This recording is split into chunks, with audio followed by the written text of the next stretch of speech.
सर्व आदिवासी समाज संगठन के बैनर तले प्रदेश के सिवनी, मंडला, छिंदवाड़ा, डिंडोरी और महाराष्ट्र और छत्तीसगढ़ से बालाघाट नगर मुख्यालय पहुंचे हजारों आदिवासियों ने 6 सितंबर को कथित नक्सली मुठभेड़ में मारे गए आदिवासी झमसिंह दुर्वे मामले की उच्च स्तरीय न्यायिक जांच, परिवार के 2 सदस्यों को नौकरी और 1 करोड़ मुआवजा देने सहित 15 सूत्रीय मांगों का ज्ञापन प्रशासन को सौंपा। रैली से पूर्व स्थानीय सर्किट हाउस में प्रेस वार्ता को संबोधित करते हुए बैहर विधायक संजय सिंह उइके, आदिवासी विकास परिषद जिलाध्यक्ष भुवन सिंह कोर्राम ने चर्चा करते हुए कहा कि इस मामले में 1 महीने पहले किए गए आंदोलन पर भी शासन प्रशासन ने ध्यान नहीं दिया। पीड़ित परिवार के आवेदन पर अब तक एफआईआर दर्ज नहीं हुई है। सीआईडी और मजिस्ट्रियल जांच में क्या हो रहा है इसकी हमें कोई जानकारी नहीं है। सालों से नक्सलियों के नाम पर आदिवासियों को प्रताड़ित कर उन पर झूठे मुकदमे लादे जा रहे हैं। आदिवासियों को उनके अधिकारों से वंचित करने का षड्यंत्र रचा जा रहा है, जिसको लेकर अब आदिवासी संगठन जाग चुका है।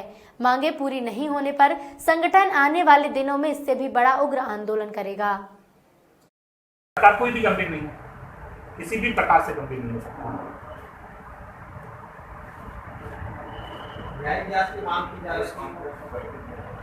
हमारा ये कहना है कि हमारी मांग न्यायिक जांच में ये है कि आपको हाईकोर्ट के किसी रिटायर्ड जज से हाईकोर्ट के उसमें हो जाए तो ज़्यादा अच्छा है, या कोई जज हो, रिटायर्ड जज हो, उनके नेतृत्व में जांच हो तो ज़्यादा पारदर्शिता रहेगी और ज़्यादा अच्छे से रिजल्ट आ पाएगा। क्योंकि इसके पहले जो जांचें हुई हैं, जो इन्होंने मजिस्ट्रेट जांच के आदेश किए, एडिशनल कलेक्टर को जो जांच के आदेश किए, उसमें परिणाम नहीं मिला, वो शासन के पक्ष में ही जवाब बना के दे देते। तो इसलिए हम लोग उस जांच से संतुष्ट नहीं। झांसी के परिवार से भी आई है नहीं, अभी आदेश हुआ नहीं, जारी कर लिया है वन रक्षक से।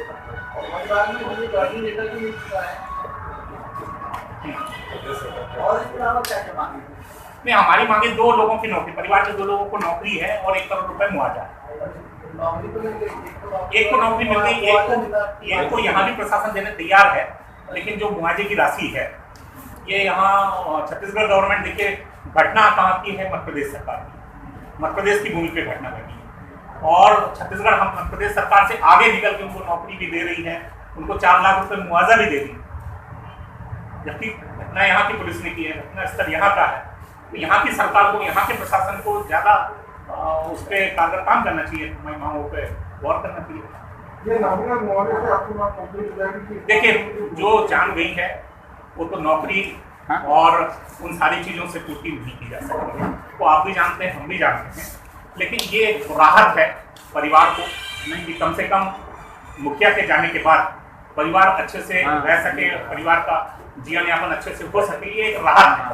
बाकी हमारा आंदोलन करने का उद्देश्य ये है, एक्चुअल में जिला स्तरीय हो या बड़ा आंदोलन करने का उद्देश्य ये है।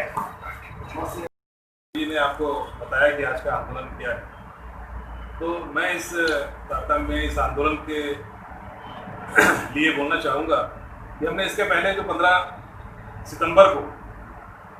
जो झांसी हत्याकांड के लिए 9 बिंदु पे हमने निवेदन किया था, तो हमने उस समय आवेदन किया था और जिस तरह की जो मांगे थी वो उसके खिलाफ, उसके तारतम्य में जो प्रदेश सरकार है वो संवेदनशील लगती नहीं है जांच के लिए। हमारी जो मांगे थे उसके हिसाब से प्रदेश सरकार ने बिल्कुल कोई कार्रवाई नहीं की है। अब जब पिछली बार हमने आवेदन किया था, अभी फिर से हम पुनः निवेदन कर रहे हैं सरकार से कि हमारी जो 9 सूत्रीय मांग थी उन्हें,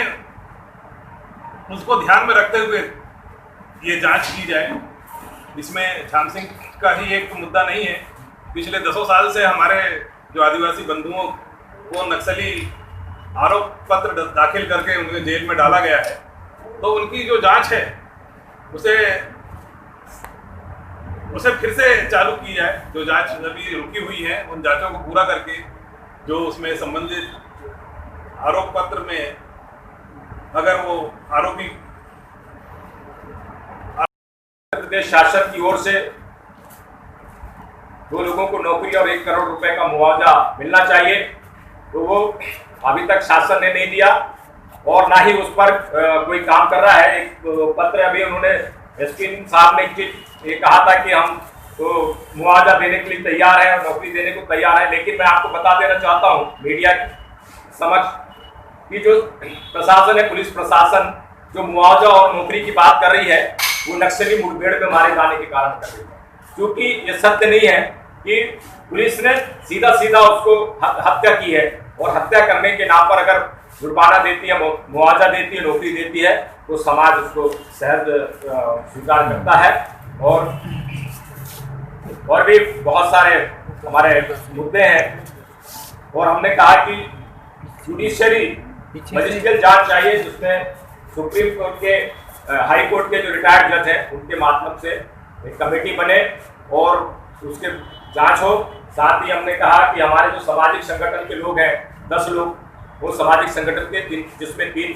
जनप्रतिनिधि हो और 7 हमारे सामाजिक संगठनों के प्रमुख